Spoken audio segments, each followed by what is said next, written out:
Hi friends, എല്ലാവർക്കും truth only വ്ലോഗിൻ്റെ പുതിയൊരു എപ്പിസോഡിലേക്ക് സ്വാഗതം. അപ്പോൾ കുറേ ദിവസത്തിന് ശേഷമാണ് ട്രൂത്ത് ഓൺലി വ്ലോഗിലേക്ക് നമ്മളൊരു വീഡിയോ ചെയ്യുന്നത്. ഇതിലുണ്ടായിരുന്ന വീഡിയോസ് എല്ലാം അപ്ഡേഷൻ വന്നതിന് ശേഷം ഡിലീറ്റ് ആയിട്ട് പോയിട്ടുണ്ട്. അപ്പോൾ നമ്മളിതാ പുതുതായിട്ട് ചാനൽ സ്റ്റാർട്ട് ചെയ്ത് പുതുതായിട്ട് നമ്മളൊരു കണ്ടന്റുമായിട്ട് വരികയാണ്. ഇത് നമ്മുടെ നാട്ടിൽ തന്നെ നടന്ന ഒരു കണ്ടന്റാണ് കേട്ടോ ഞങ്ങൾ മുമ്പിലേക്ക് കൊണ്ടുവരുന്നത്. അതായത് ഈ കഴിഞ്ഞ കുറച്ച് ദിവസങ്ങളായിട്ട് നായ്ക്കെട്ടി, അതുപോലെ തന്നെ കല്ലൂര്, ആ ഒരു പരിസരങ്ങളിൽ, അതായത് ഈ വയനാട് ഏരിയയിൽ സുൽത്താൻ ബത്തേരി മുനിസിപ്പാലിറ്റി ആ ഒരു ഭാഗം കേന്ദ്രീകരിച്ചുകൊണ്ട് ഒരു എന്താ പറയുക കളവ്, മോഷണം നടന്നുകൊണ്ടിരിക്കുന്നുണ്ടായിരുന്നു. അപ്പോൾ ആ മോഷണം നടത്തിയിരുന്ന ആളുകളെ സംശയാസ്പദമായിട്ട് ഇന്നലെ പിടിച്ചിട്ടുണ്ട്. അപ്പോൾ അതിൻ്റെ കുറച്ച് കാര്യങ്ങൾ നിങ്ങളോട് ഷെയർ ചെയ്യാൻ വേണ്ടിയിട്ടാണ് ഇന്ന് ഞാൻ വന്നിട്ടുള്ളത്.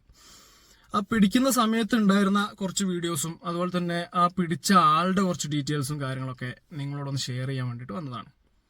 അപ്പോൾ നായ്ക്കെട്ടി വെച്ച് ഒരാളെ പിടിച്ചിട്ടുണ്ട്, അതുപോലെ തന്നെ കല്ലൂര് വെച്ചിട്ടും ഒരാളെ പിടിച്ചിട്ടുണ്ടെന്നാണ് പറഞ്ഞു കേട്ടത്. സത്യാവസ്ഥ എന്താണെന്ന് അറിയില്ല. ഒരാൾ എന്തായാലും സ്റ്റേഷനിൽ കൊണ്ടുപോയിട്ടുണ്ട്. അവിടെ സ്റ്റേഷനിൽ അതിൻ്റെ ക്രമീകരണങ്ങൾ നടക്കുന്നുണ്ടെന്നുള്ളതാണ് അറിഞ്ഞിട്ടുള്ളത്. പിന്നെ കുറേ ദിവസമായിട്ടോ, ഒരുപാട് ദിവസങ്ങളായി. ഇപ്പം നമ്മളെ അയൽവാസികളൊക്കെ ആ ഭാഗങ്ങളിലൊക്കെ താമസിക്കുന്ന ഒരുപാട് അയൽവാസികളുണ്ട്. അപ്പോൾ അവരൊക്കെ പറഞ്ഞെന്താണെന്ന് വെച്ചിട്ടുണ്ടെങ്കിൽ ഏകദേശം ഒരു 1.5 ആഴ്ചയായിട്ട് ഈ ഒരു സമാനമായ സംഭവം അവിടെ നടന്നുകൊണ്ടിരിക്കുകയാണ്. അപ്പോൾ കോഴിക്കോട് താമസിക്കുന്ന ഒരു യുവാവിനെയാണ് ഇപ്പോൾ ഇന്നലെ അറസ്റ്റ് ചെയ്തിട്ടുള്ളത്, പോലീസ് അറസ്റ്റ് ചെയ്തിട്ടുള്ളത്. അറസ്റ്റ് ചെയ്യുന്നതിന് മുമ്പ് നാട്ടുകാരാണ് പിടിച്ചിട്ടുള്ളത്. നാട്ടുകാർ പിടിച്ചുള്ള അവസ്ഥ അറിയാലോ, നല്ല രീതിയിൽ കൈകാര്യം ചെയ്തിട്ടുണ്ട്. നല്ല രീതിയിൽ കൈകാര്യം ചെയ്തിട്ടുണ്ടെന്ന് വെച്ചിട്ടുണ്ടെങ്കിൽ പുറത്തേക്ക് കാണാനില്ലെങ്കിലും അകത്തേക്ക് നല്ല രീതിക്ക് കൈകാര്യം ചെയ്തിട്ടുണ്ടെന്നാണ് അറിയാൻ കഴിഞ്ഞത്. ആൾക്കൂട്ടവും കാര്യങ്ങളൊക്കെ നമുക്ക് കാണാം. ഞാൻ ചെറുതായിട്ട് നമുക്ക് ഈ സൈഡിൽ കാണാം. ഓക്കെ, അപ്പോൾ അതിനു മുമ്പ് കുറച്ച് കാര്യങ്ങളോട് പറയാനുണ്ട്. ഒരുപാട് വീടുകളിൽ കയറുകയും അതുപോലെ തന്നെ അവർ കയറാൻ പറ്റാത്ത വീടുകളിൽ പിന്നീട് കയറാൻ വേണ്ടിയിട്ട് ഒരു സിമ്പലും അവിടെ അടിച്ചു വെക്കുന്നുണ്ട്. അപ്പോൾ ഇവർ പ്രൊഫഷണൽ ആയിട്ടുള്ള ആളുകളൊന്നും അല്ല. അപ്പോൾ ഇന്നലെ പിടിച്ച ആളുകളുടെ കയ്യിൽ നിന്നിട്ടും ഇന്നലെ പിടിച്ച ആളുടെ കയ്യിൽ നിന്നിട്ട് ബാഗിൽ ഉണ്ടായിരുന്ന കുറച്ച് സാമഗ്രികളൊക്കെ കണ്ടെടുക്കുകയും നാട്ടുകാർ പിന്നെ പിടിക്കുകയൊക്കെ ചെയ്ത് അങ്ങനെ പോലീസിനെ വിളിച്ച് അങ്ങനെ അറസ്റ്റ് ചെയ്യാണ് ഉണ്ടായത്. അപ്പോൾ ഇത് സംഭവം വലിയൊരു ഇഷ്യൂ ആയിട്ട് മാറിയിരിക്കുകയാണ്. കാരണം ഇപ്പോൾ നമ്മൾ പുറത്ത് ഉള്ള നാടുകളിലൊക്കെ നമ്മൾ കേൾക്കുന്നുണ്ട്, കുറുവാ സംഘം അതുപോലുള്ള ആളുകളൊക്കെ മോഷണം നടത്തി ഇന്ന പോലെ സംഭവങ്ങളുണ്ട് എന്നൊക്കെ നമ്മൾ അറിയുന്നുണ്ട്. അപ്പോൾ അതിനേക്കാളും ഒക്കെ ഭീകരമാണ് ഇത്. കാരണം എന്താണെന്ന് വെച്ചിട്ടുണ്ടെങ്കിൽ ഈ മോഷണം നടത്തിയ വ്യക്തിക്ക് ആകെ 23 വയസ്സായിട്ടുള്ളൂ. 23 വയസ്സ് മാത്രം പ്രായമുള്ള ഒരാളാണ് ഈ മോഷണം നടത്തിയിട്ടുള്ളത്. ഞാൻ ആളുടെ ഫോട്ടോ ഞാൻ ജസ്റ്റ് ഈ സൈഡിലൊന്ന് വെക്കുന്നുണ്ട്, എല്ലാവരും ഒന്ന് കണ്ടു നോക്കട്ടോ. ആർക്കെങ്കിലും പരിചയമുള്ള ആളാണെന്നൊക്കെ അറിയാലോ. കോഴിക്കോട് ജില്ലയിലാണ് താമസം.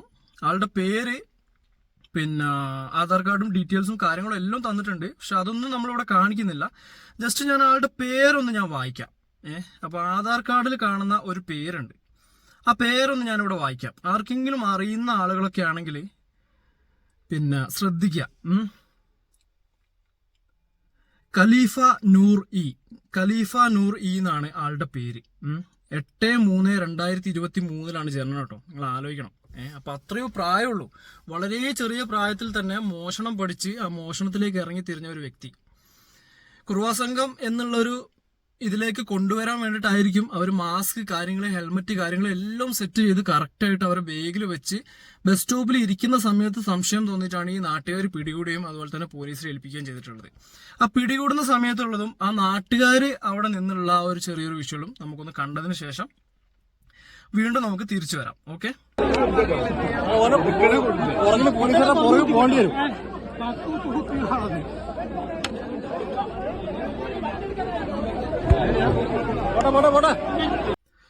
ഇത് പോലീസ് ജീപ്പിൽ കയറിയതിന് ശേഷമുള്ള വിഷ്വലാണ് കേട്ടോ ഈ കാണുന്നത്. പോലീസ് സ്റ്റേഷനിൽ കയറിയതിന് ശേഷം ഈ ആളെ വിഷ്വലാണ് ഈ കാണുന്നത്. അതിന് മുമ്പ് ഒരാള് മാസ്ക് കാര്യങ്ങളൊക്കെ എടുത്ത് കയ്യിൽ വെച്ച് നിൽക്കുന്ന ഒരു വീഡിയോ ഉണ്ട്. അതുപോലെ തന്നെ ഒരുപാട് ആളുകൾ അവിടെ തടിച്ചു കൂടിയിട്ടുണ്ട്. കാരണം ആ നിമിഷ സമയം കൊണ്ട് ഇത്രയും ആളുകൾ അവിടെ തടിച്ചുകൂടി ആ ആളെ, ആ പ്രതി എന്ന് പറയുന്ന ആളെ പിന്നെ പിടിച്ചു വെക്കുകയും അതുപോലെ തന്നെ അറസ്റ്റ് ചെയ്യാവുന്ന രീതിയിലേക്ക് കാര്യങ്ങൾ കൊണ്ടുപോവുകയും ചെയ്തു. അപ്പൊ നമുക്ക് ആ വീഡിയോയിൽ ഇത് കണ്ടാൽ തന്നെ മനസ്സിലാവും.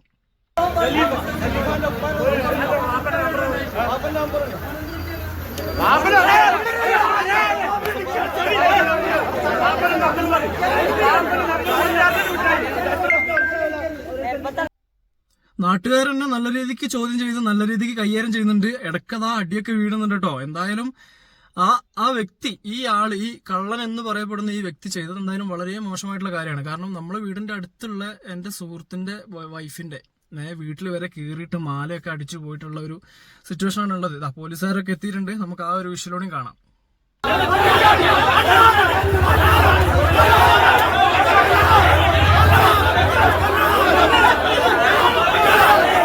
നല്ല രീതിക്ക് അടി കിട്ടുന്നുണ്ട് കേട്ടോ, നല്ലോണം അടിക്കുന്നുണ്ട്, എല്ലാവരും നല്ല രീതിക്ക് അടിക്കുന്നുണ്ട്. ബസ് സ്റ്റോപ്പിൽ സിഗരറ്റ് വലിച്ചുകൊണ്ട് ലൊക്കേഷൻ നോക്കിയിരിക്കുന്ന ഒരു ഫോട്ടോ കൂടി ഞാൻ ഇതിൻ്റെ അടുത്ത് ആഡ് ചെയ്യുന്നുണ്ട്, അതുകൂടി നമുക്കൊന്ന് കാണാം.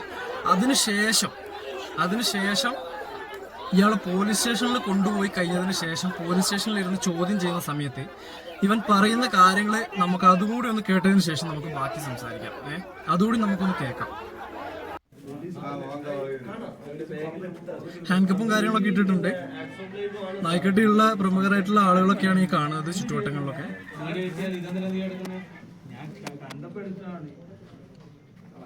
സംശയം തോന്നിയിട്ടാണ് അറസ്റ്റ് ചെയ്ത് ഇങ്ങനെ നാട്ടുകാർ പിടിച്ചു വെച്ചത്. ബസ് സ്റ്റോപ്പിൽ നാട്ടുകാർ പിടിച്ചു വെച്ചത് എന്താണെന്ന് വെച്ചിട്ടുണ്ടെങ്കിൽ സംശയം തോന്നിയിട്ടാണ്.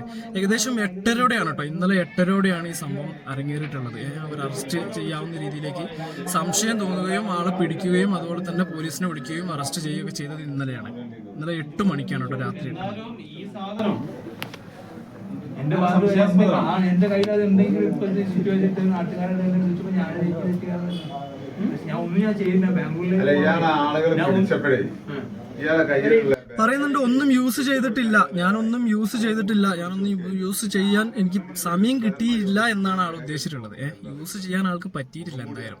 അപ്പൊ അതിനു മുമ്പേ ആൾക്ക് പിടി വീണിട്ടുണ്ട്. അപ്പൊ അത് കൂടാതെ തന്നെ ഈ വീഡിയോ വന്നതിന്റെ പുറകെ തന്നെ വേറൊരു ഫോട്ടോ കൂടി വന്നിട്ടുണ്ടായിരുന്നു കേട്ടോ. അതാണ് ഞാൻ ആദ്യം പറഞ്ഞത്. കാരണം ഇവർ വരുന്ന സ്ഥലങ്ങളിൽ, ഇവർ ചെല്ലുന്ന സ്ഥലങ്ങളിൽ ഇവർ എന്ത് ചെയ്യുന്നുണ്ടെന്ന് വെച്ചിട്ടുണ്ടെങ്കിൽ കയറാൻ പറ്റാത്ത വീടുകളിൽ, ആളുകളുള്ള വീടുകളിൽ ഇവരൊരു മാർക്ക് ചെയ്തു വെക്കുന്നുണ്ട്. അതുപോലെ തന്നെ കല്ലെടുത്ത് എറിയുക, അങ്ങനെയുള്ള ഓരോ പ്രകൃതങ്ങളോട് ഇതിൽ കാണുന്നുണ്ട്. അപ്പൊ നമുക്ക് എന്തായാലും ആ ഒരു വിഷ്വലോട് ഞാനിവിടെ കാണിക്കാം, അതിനുശേഷം നമുക്ക് ബാക്കി പറയാം. അപ്പൊ ആ വിഷ്വലും നമ്മൾ കണ്ട്. ഇതാണ് നാട്ടിലെ അവസ്ഥ.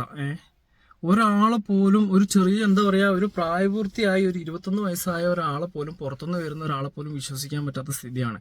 ഇതിപ്പോ സംശയം തോന്നി ഒരു ഹെൽമറ്റും ഒരു ബാഗും കണ്ട്, അങ്ങനെ ഒരാൾ ഒറ്റയ്ക്ക് ഇരിക്കുന്നത് കണ്ട്, അങ്ങനെ സംശയം തോന്നിയിട്ടാണ് ഇപ്പൊ ഇയാൾ അറസ്റ്റ് ചെയ്തിട്ടുള്ളത്. എന്തായാലും ബാക്കി വിവരങ്ങളൊന്നും ഇതുവരെ കിട്ടിയിട്ടില്ല. നമ്മളെ വീടുകളിലൊക്കെ വരുന്ന ആളുകളൊക്കെ, ഈ നാടോടികളൊക്കെ എല്ലാവരെയും നല്ലവണ്ണം ശ്രദ്ധിക്കുക. നല്ലവണ്ണം ശ്രദ്ധിക്കുക എന്ന് വെച്ചിട്ടുണ്ടെങ്കിൽ നമ്മളെ കുട്ടികളൊക്കെ പുറത്തിരുത്താതെ നോക്കുക. അതുപോലെ തന്നെ നമ്മൾ അകത്ത് കയറുന്ന സമയത്ത് വാതിലൊക്കെ നന്നായിട്ട് ലോക്ക് ചെയ്യുക. ഒറ്റക്കുള്ള വീടുകളിലുള്ള ആളുകളൊക്കെ എപ്പോഴും പുറത്ത് ലൈറ്റ് ഇട്ട് വെച്ചിട്ട് ഉറങ്ങുക. അങ്ങനെ നമുക്ക് ഇവർ വരുന്ന സമയത്ത് ഇവരെ നമ്മൾ എന്താ പറയാ, ഇവരെ പേടിപ്പെടുത്തുന്ന രീതിയിലുള്ള കാര്യങ്ങളൊക്കെ നമ്മൾ വീട്ടിൽ ചെയ്തു വെക്കുക. അതുപോലെ തന്നെ കുറേ ചെരുപ്പുകളൊക്കെ, ഇപ്പോൾ ഇന്നാളൊരു വീഡിയോ കണ്ടിട്ടുണ്ടായിരുന്നു, ആ വീഡിയോയിൽ പറയുന്നുണ്ട് കുറേ ചെരുപ്പുകളൊക്കെ മുന്നിൽ, ആണുങ്ങളെ ചെരുപ്പുകളൊക്കെ മുന്നിലിട്ട് വെക്കുക. അതുപോലെ തന്നെ വാതിലിൻ്റെ ബേക്കിലൊക്കെ പാത്രത്തിലൊക്കെ വെള്ളമോ അല്ലെങ്കിൽ പാത്രം നിറച്ചൊക്കെ വെക്കുക. അപ്പം അങ്ങനെയൊക്കെ വരുന്ന സമയത്ത് എന്താ വെച്ചിട്ടുണ്ടെങ്കിൽ ഡോറ് തുറക്കുന്ന സമയത്തൊക്കെ ഈ പാത്രമൊക്കെ തട്ടിത്തെറിച്ചിട്ട് എന്താവും, സൗണ്ട് വരുന്ന സമയത്ത് നമുക്ക് പെട്ടെന്ന് എഴുന്നേൽക്കാനും അതുപോലെ തന്നെ ആളുകളെ വിളിക്കാനും വിളിച്ചു കൂട്ടാനും നമുക്ക് സമയം കിട്ടും. മറ്റേത് ഇവര് ഒച്ച ഉണ്ടാക്കാതെ കയറി വന്ന് നമ്മളെ വീട്ടിൽ വന്ന് മൊത്തം സാധനങ്ങളും അരിച്ചു പെറുക്കി അടിച്ചു മാറ്റി പോയിട്ട് പിന്നെ നമ്മൾ ഖേദിച്ചിട്ട് ഒരു കാര്യം ഉണ്ടാവില്ല. അപ്പം എൻ്റെ സുഹൃത്തിൻ്റെ വൈഫിൻ്റെ ഏകദേശം ഒരു 2.5 പവനോളം തൂക്കം വരുന്ന മാലയാണ് കൊണ്ടുപോയിട്ടുള്ളത്. അവര് ഒരുപാട് വിഷമത്തിലാണ്. പക്ഷെ ഇതൊക്കെ തിരിച്ചു കിട്ടും എന്തായാലും. അത് വിൽക്കാനും അതുപോലെ തന്നെ അത് ചിലവാക്കാനുള്ള സമയം അവർക്ക് കിട്ടിയില്ല. കാരണം ഒരാഴ്ചയായിട്ടുള്ളൂ ഇവർ ഈ ഒരു കളി തുടങ്ങിയിട്ട്. അപ്പൊ നാട്ടുകാർ അവരുടെ ഒരു ഒത്തൊരുമ, ആ നാട്ടിലുള്ള ആളുകളുടെ ആ ഒത്തൊരുമയിലാണ് എന്തായത് ഇത് കണ്ടുപിടിക്കാനും ഇതിന് പറ്റിയ തീരുമാനങ്ങൾ എടുക്കാനും അവർ ഒത്തൊരുമയോടെ നിന്ന് ആ കാര്യങ്ങൾ വേണ്ട പോലെ ചെയ്യുകയാണ് ചെയ്തിട്ടുള്ളത്. അപ്പൊ എന്തായാലും എല്ലാവരും ശ്രദ്ധിക്കുക, സേഫായിട്ട് വീട്ടിലിരിക്കുക. അപ്പൊ നല്ലൊരു വീഡിയോ ആയിട്ട് ഞാൻ വീണ്ടും വരുന്നതാണ്. അതുവരെയും ഷോർട്ട് ബ്രേക്ക്. ബൈ ബൈ, നമസ്കാരം.